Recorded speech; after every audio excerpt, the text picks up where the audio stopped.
right, we are back. Marshall, Dan, thank you guys very much for joining. How are you guys doing today? Hey, we're doing great. Doing great. Yeah, thanks for having us. Awesome. I love it. To get us started, why don't you guys give yourselves a little bit of an introduction, who you are, where you're from, and how you got started in real estate in the first place. Sure. Yeah, this is Marshall speaking here. So I got started as a broker agent about 5.5 years ago out of Chicago and the surrounding suburbs. So I've been mainly practicing as a broker there. I'm from Chicago originally. I had my license for a little while in rural Colorado and practiced out there as well.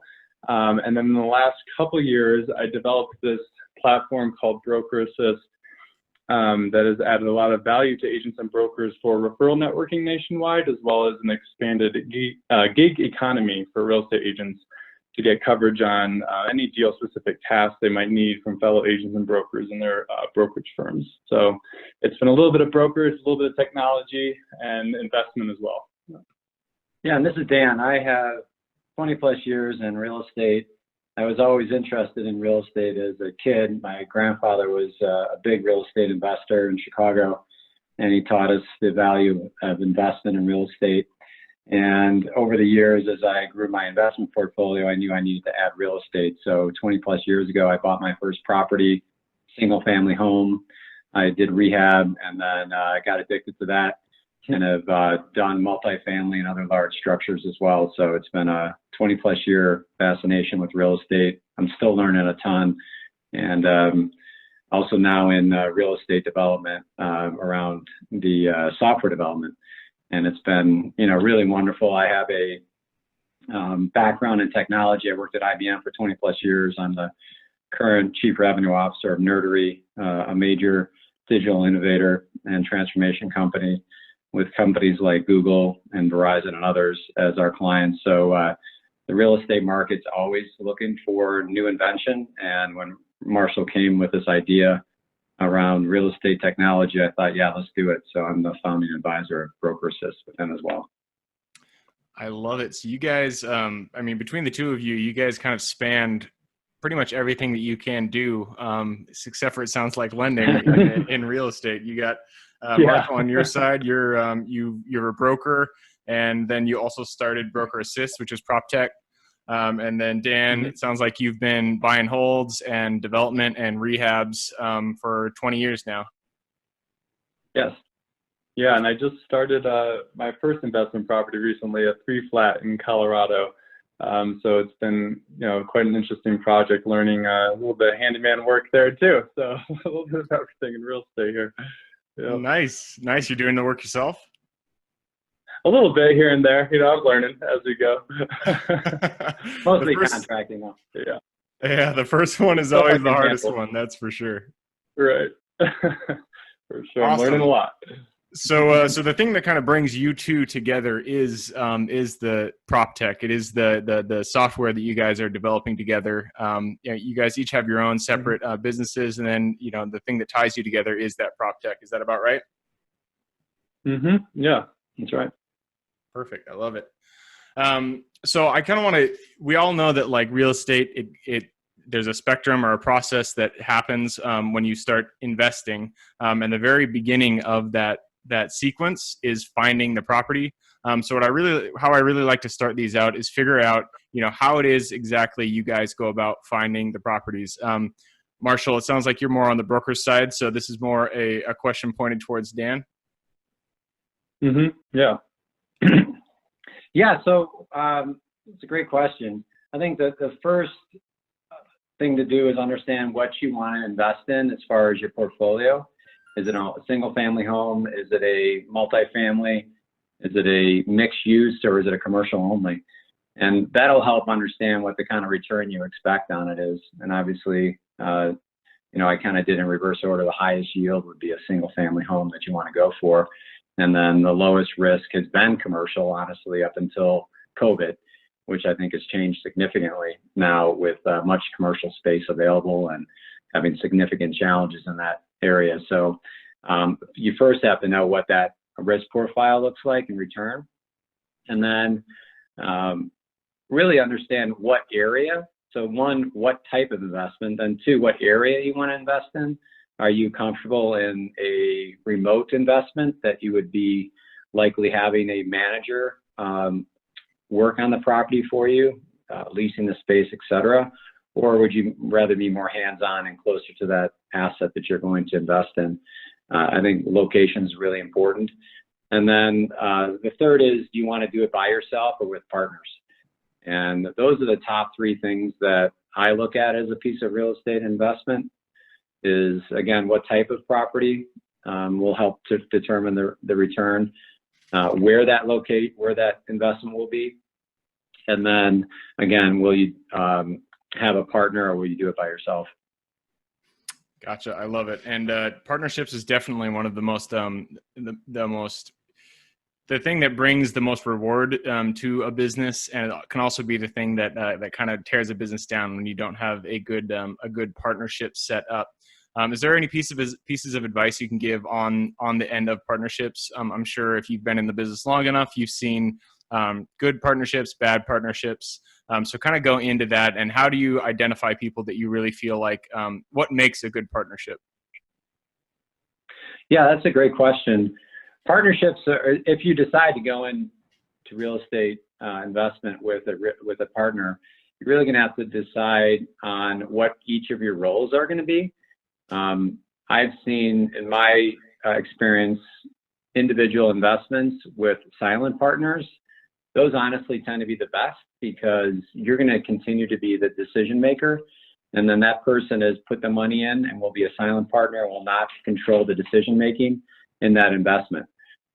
They may have some exit terms that you'll want to agree to, but those kind of work really well because they trust who you are, they trust your experience. Those tend to be for more mature investors that have the ability to gain capital from sources like friends, family, and maybe even qualified investors too.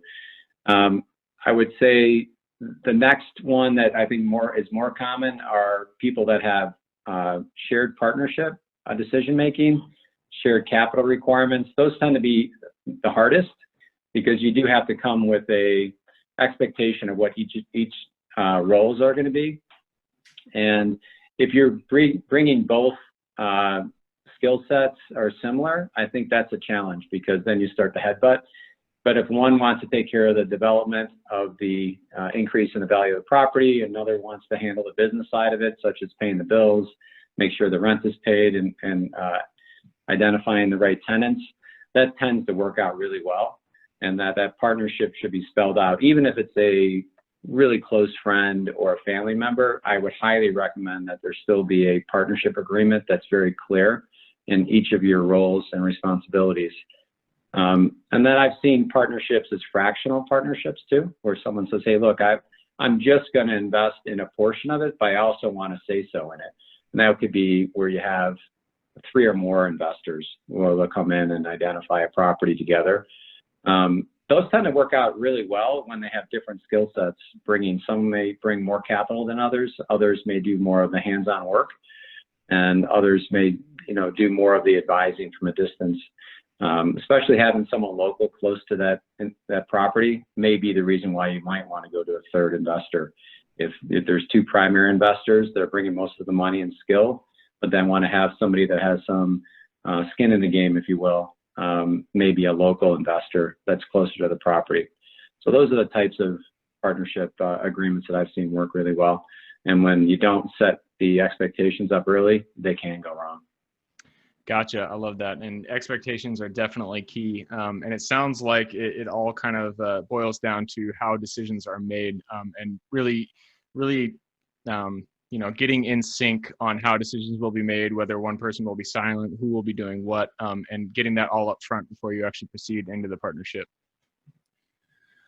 Yeah, absolutely. And then have clear understanding of the financial outcomes that you desire as investors. So there's not some mismatch on something happening and then someone being unexpectedly wanting to exit the partnership, which could really jeopardize the overall investment.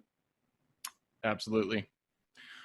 So this one applies to both you guys. I mean, we were talking about the very beginning of the process of investing in a real estate, and that is finding the right deal. And even before you, or I guess it would be after you identify your criteria, you have to start bringing in the leads. This is applicable to both, being an agent, broker, and an investor. So how do you guys go about bringing in leads for your businesses? Do you do digital marketing? Do you do yellow letters? How is it that you go about finding those?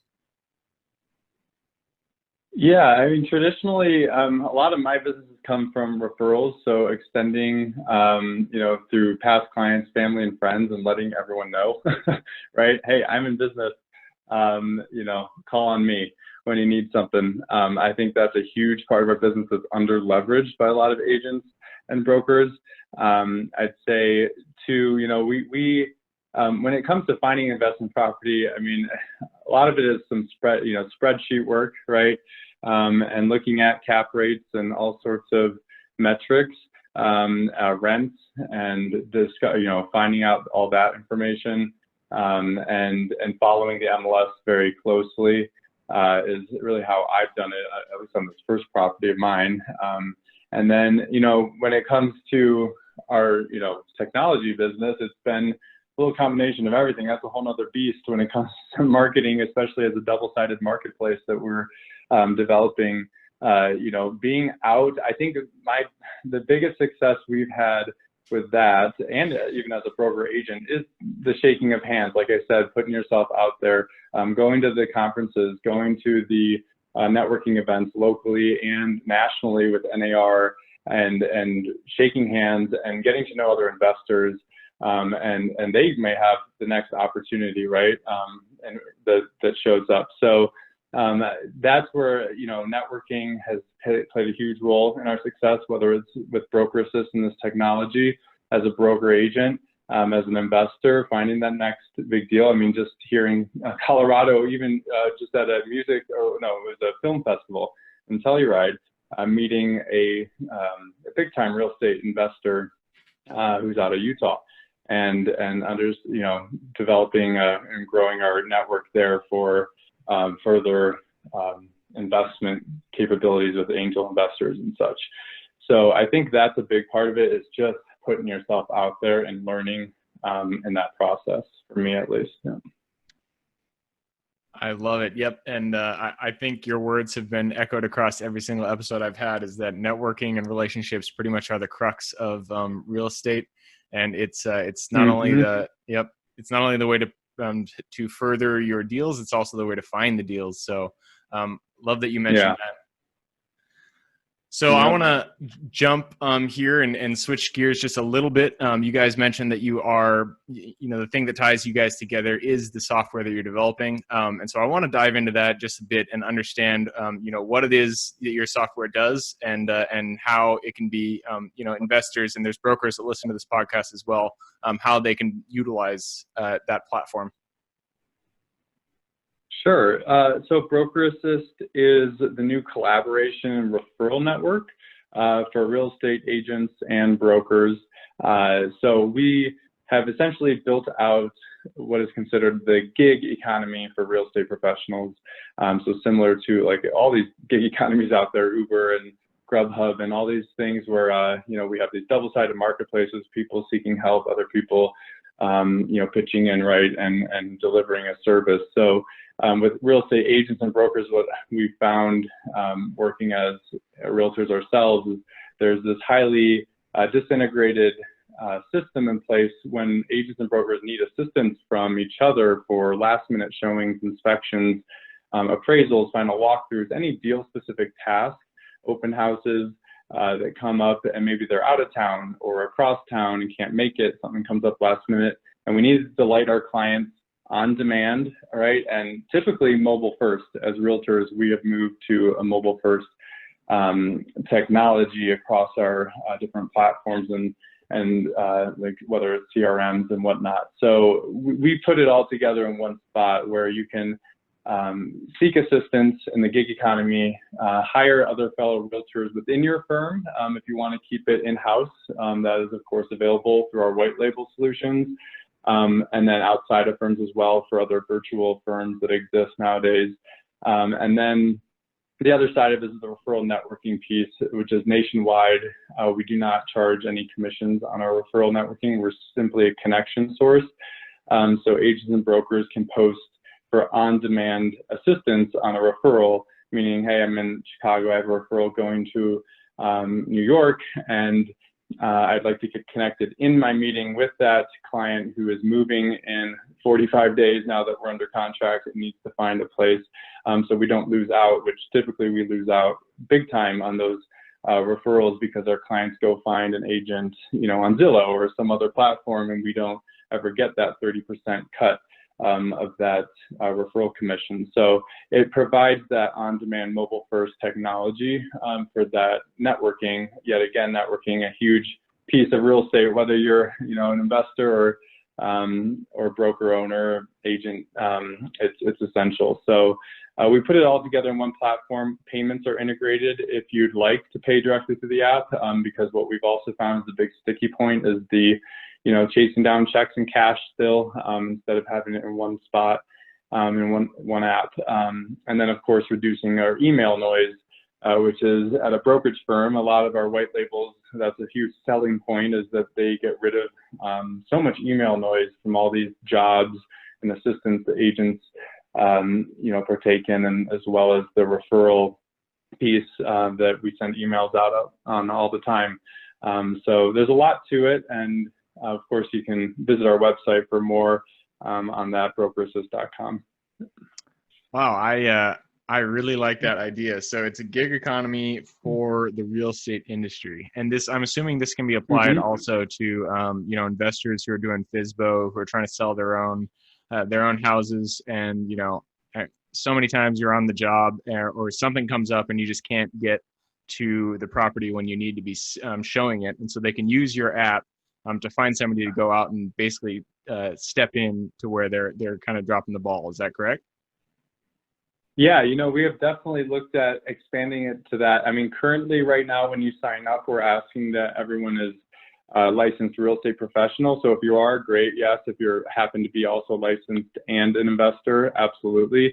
And if you're not licensed, feel free to shoot us an email, support@brokerassist.com, and I will set you up for sure for investors. We're willing to customize it in that fashion because it is something we know is a need. We haven't seen a huge need for it yet because we're only in the marketplace now for about 5 months. So, but we're definitely open, to expanding that. I love that idea. Yeah. Cool. Well, I hope your app sees success, because I can definitely see the potential there. I've tried to sell my own houses before, FSBO style. And things come up, and it would have been nice to have that kind of app in my back pocket at that point. Right. Have that virtual assistant. Yeah, anytime you need. Yeah, that's the one. I love it.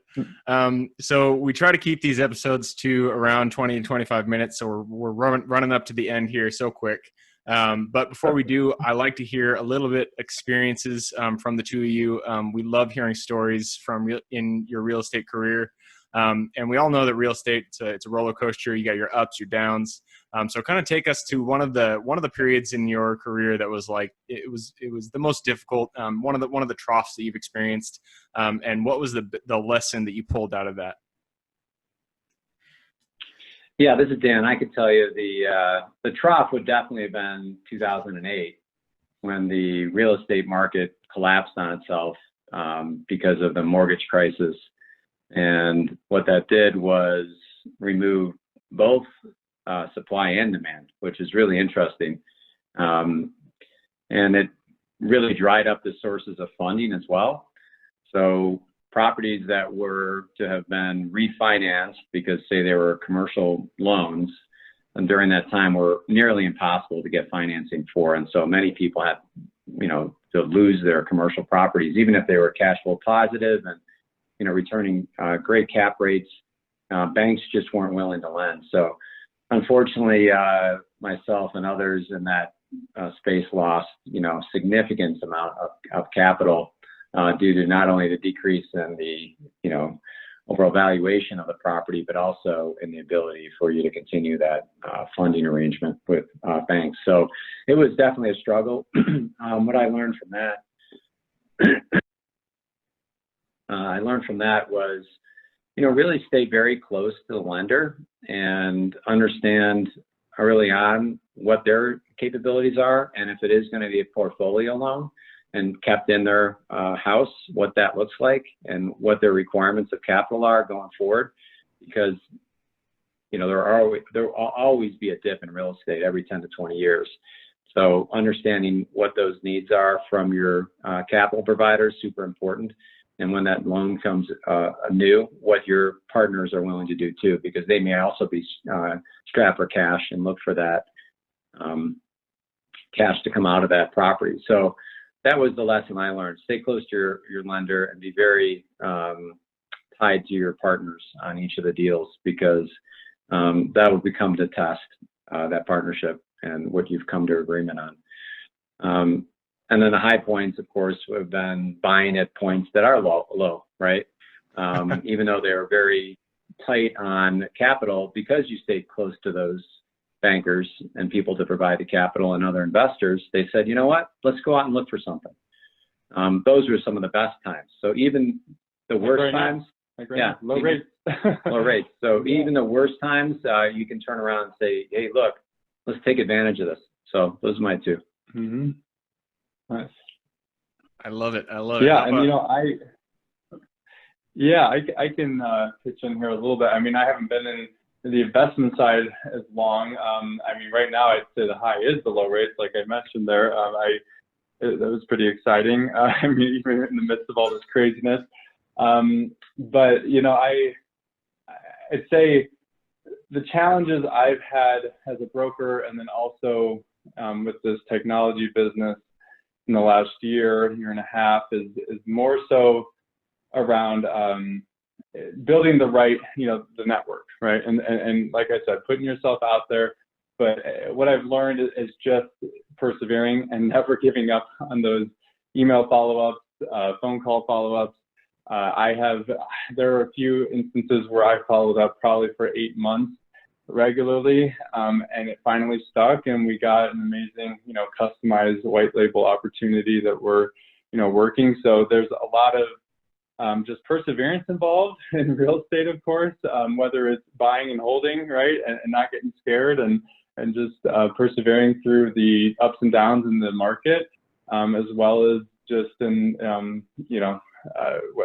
that next big deal that you're trying to secure. So that's probably what I have from my experience. Yeah.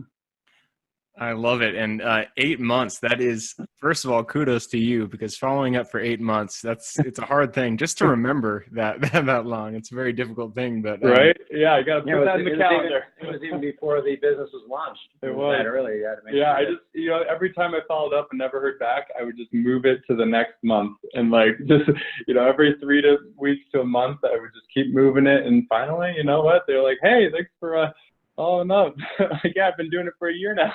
Sure thing. Let's go. That is great. That's great. And I mean, it's absolutely true. We've seen it in our own business where we're following up with sellers, and at one point they're like, yeah, we'll think about it. Check up with us in a week, and we check up in a week, and then a month, and then another month, and I think the last one is our longest is 6, so not 8, but it's pretty close. But somebody did recently say they wanted to go forward. I'd love to hear it. Yep. That's amazing. I love it. Exactly. Pays off. Yep. All right. Well, before we close out here, why don't each of you guys just give us one piece of advice? You both have been in the business for quite some time, and so you've been through the ups, you've been through the downs. So if you were to go back to yourself starting out, however many years ago, and just say, a one-liner, one piece of advice, follow this to see success in the future, what would that piece of advice be? Yeah, my piece of advice is to stick to your values, and that means, personal values as far as what kind of deals you want to get involved in, and then also your values as a business person. Follow that gut instinct around your values, because that'll be the absolute critical part of when things go wrong, that you stick to those values, you'll be able to rectify it. Yeah, I agree. I was going to initially, the first thing that comes to mind is very similar, follow your heart. I think that's big, whether you call it your heart, your intuition, your gut, whatever it is, whether when it's building those partnerships at the beginning, and following through with your, all of that, persevering. I'd say, really, I love this quote from it's Napoleon Hill's book, Think and Grow Rich. Winners never quit and quitters never win. And I've always remembered that when it does get tough and doesn't seem like you're moving anywhere. And then, just around the corner with that next follow through, something happens. So those two pieces of advice I'd say have worked some wonders for us. So yeah, much success to everyone. Stick to your values and never give up. Those two pieces of advice that you can't go wrong with. Yeah, awesome. For sure. So you guys, I'm sure I can speak for everybody listening and watching. We appreciate you coming on here and sharing some of your wisdom. Before we sign off though, if somebody did want to get in contact with you, what would be the best way for them to do that? Yeah, absolutely. You can email me directly at Marshall with 2 L's at brokerassist.com. And that works. And check out our website as well there, brokerassist.com. If you have any questions on that, I'd be happy to, discuss. And, Dan, I can forward anything to Dan as well. So. All right, there you go. So check out brokerassist.com, and I'll also put his LinkedIn profile in the show notes. So if anybody listening or watching wants to get in contact, go there and reach out to Marshall, and he can get you in contact with Dan. Again, Thank you guys very much for coming on. We really appreciate it. And for everybody listening and watching, we look forward to seeing you guys on the next episode. Wonderful. Thank you. Thanks for having us. Thanks, Jason. It was wonderful to be here. Thanks, Gabe.